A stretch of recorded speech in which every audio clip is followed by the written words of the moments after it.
Hi, I'm Kate Growley. I'm a counsel in Crowell & Moring's Government Contracts and Privacy and Cybersecurity Group, and I'm here today with Christian Curran, also a counsel in our Government Contracts Group, to talk about the very interesting topic of supply chain security. So, Christian, we've been hearing a lot of discussion about the importance of supply chain security. It's going to become a fourth pillar of acquisition.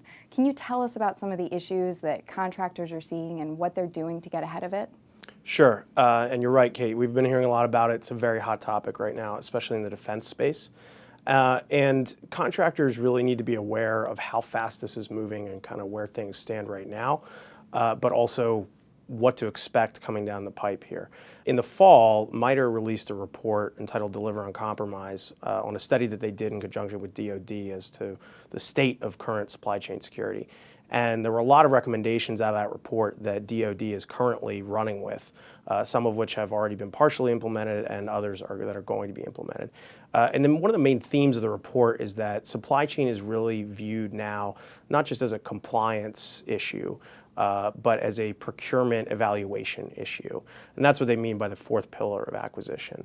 And so what we're seeing now in the procurement space is a lot of evaluation criteria being added to RFPs and solicitations that don't just require self-certification by contractors anymore, saying that their supply chains are secure.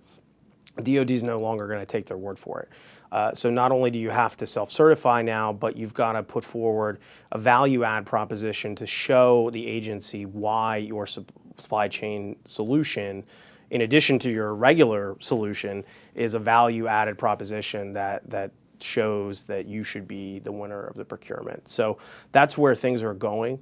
And contractors really need to understand kind of where they stand in that field. And what I mean by that is, where are you as compared to your peers and competitors in the field?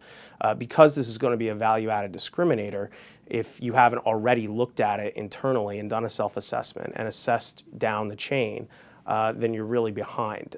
So we think that self-auditing, auditing down the supply chain, those are all things that really need to happen in order for contractors to stay ahead of this. And how quickly do you think we're going to start seeing this broadly used in the evaluation criteria?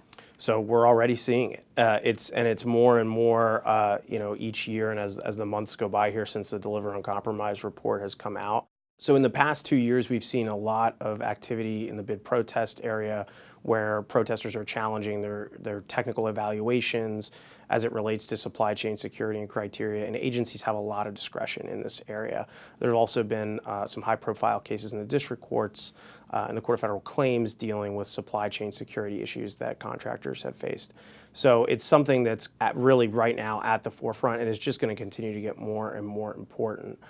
So contractors, again, really need to assess kind of where they are and look to how they're going to create a value-add proposition.